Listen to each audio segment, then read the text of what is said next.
বাংলা জ্যৈষ্ঠ মাসের আগমনের সাথে সাথে সীমিত পরিসরে রাজশাহী শহর ও এর আশপাশের এলাকা সহ স্থানীয় বাজারে রসালো ফল লিচু আসতে শুরু করেছে। তবে এর পরিমাণ কম হওয়ায় বর্তমান মূল্য সাধারণের ক্রয় ক্ষমতার বাইরে।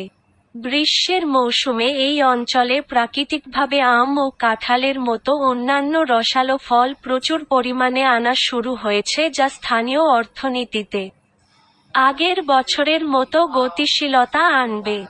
নগরীর বিভিন্ন পয়েন্টে, বিশেষ করে সাহেব বাজার, বিন্দুর মোড়, লক্ষ্মীপুর বাজার, শেরাইল বাস টার্মিনাল, রেল স্টেশন ও কোর্ট বাজারে অস্থায়ী দোকান বসিয়েছেন মৌসুমী ব্যবসায়ীরা।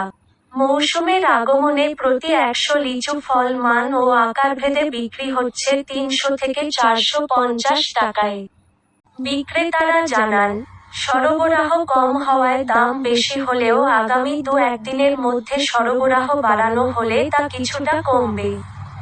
সাহেব বাজার এলাকার ব্যবসায়ী শামীম হোসেন জানান, বেশি টাকা পাওয়ার আশায় অনেক কৃষক অপরিপক্ক লিচু চাষ করছেন।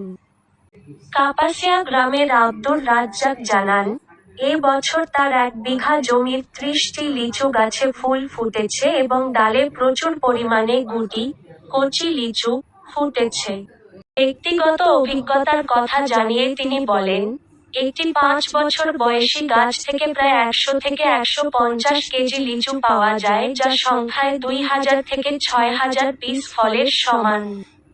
বরগাছি, বাঘছাড়া, চারঘাট ও বাঘায় অধিকাংশ পরিবার ফল চাষ করে অর্থনৈতিকভাবে সচ্ছল হয়ে উঠেছে।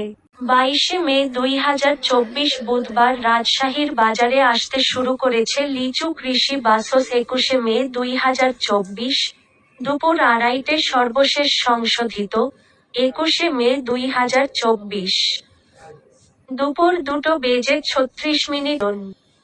ছবি, বাসস লিচু উৎপাদন। ছবি, বাসস বাংলা জ্যৈষ্ঠ মাসের আগমনের সাথে সাথে সীমিত পরিসরে রাজশাহী শহর ও এর আশপাশের এলাকা সহ স্থানীয় বাজারে রসালো ফল লিচু আসতে শুরু করেছে। তবে এর পরিমাণ কম হওয়ায় বর্তমান মূল্য সাধারণের ক্রয় ক্ষমতার বাইরে। গ্রীষ্মের মৌসুমে এই অঞ্চলে প্রাকৃতিকভাবে আম ও কাঁঠালের মতো অন্যান্য রসালো ফল প্রচুর পরিমাণে আনা শুরু হয়েছে, যা স্থানীয় অর্থনীতিতে আগের বছরের মতো গতিশীল। Business standard Google news update রাখুন। বিজনেস স্ট্যান্ডার্ডের গুগল নিউজ চ্যানেল অনুসরণ করুন। নগরীর বিভিন্ন মোড়ে, বিশেষ করে সাহেব বাজার, বিন্দুর মোড়, লক্ষ্মীপুর বাজার, শেরাইল বাস টার্মিনাল, রেল স্টেশন ও কোর্ট বাজারে অস্থায়ী দোকান বসিয়েছে মৌসুমী ব্যবসায়ীরা। মৌসুমের আগমনে প্রতি 100 লিচু ফল মান ও আকারভেদে বিক্রি হচ্ছে 300 থেকে 450 টাকায়। বিক্রেতারা জানান, সরবরাহ কম হওয়ায় দাম বেশি হলেও আগামী 2-1 দিনের মধ্যে সরবরাহ বাড়ানো হলে তা কিছুটা কমবে। সাহেব বাজার এলাকার ব্যবসায়ী শামীম হোসেন জানান, বেশি টাকা পাওয়ার আশায় অনেক কৃষক অপরিপক্ক লিচু চাষ করছেন।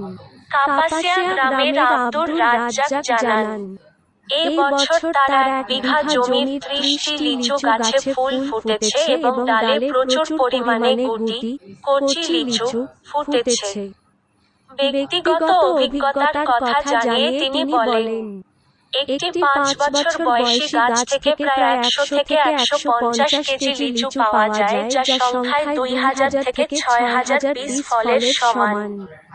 বরগাছি, বাঘছাড়া, চারঘাট ও বাঘায় অধিকাংশ পরিবার ফল চাষ করে অর্থনৈতিকভাবে সচ্ছল হয়ে উঠেছে। কৃষি সম্প্রসারণ অধিদপ্তরের উপপরিচালক ড. মোতালেব হোসেন বলেন, সাম্প্রতিক বছরগুলোতে লিচু চাষ করে অনেকেই স্বাবলম্বী হয়েছেন। তিনি বলেন, 1000 হেক্টরের বেশি জমিতে শতাধিক লিচুর বাগান রয়েছে, যা প্রচুর ফলন দেয়। এই উৎপাদন স্থানীয় চাহিদা মেটানোর পাশাপাশি প্রতি বছর দেশের অন্যান্য অঞ্চলে পাঠানো হয়। ড. হোসেন যোগ করেন। ফল গবেষণা কেন্দ্রের প্রধান বৈজ্ঞানিক কর্মকর্তা ডা শফিকুল ইসলাম বাসসকে বলেন, বর্তমানে বাজারে শুধু স্থানীয় জাতের লিচুই আসতে শুরু করেছে। তবে বোম্বে জাতের আগামী কয়েক সপ্তাহের মধ্যে প্রচুর পরিমাণে বাজারে আসবে বলে আশা করা হচ্ছে। তিনি বলেন, চায়না -3 হাইব্রিড বোম্বাই ও মাদ্রাজি এ অঞ্চলে জনপ্রিয় জাত হওয়ায় অনেকেই লিচু চাষ করে লাভবান হচ্ছেন। রাজশাহী ও দিনাজপুর জেলায় লিচু ভালো জন্মে, তবে ঈশ্বরদীর লিচু খুবই সুস্বাদু এবং সারা দেশে বিখ্যাত।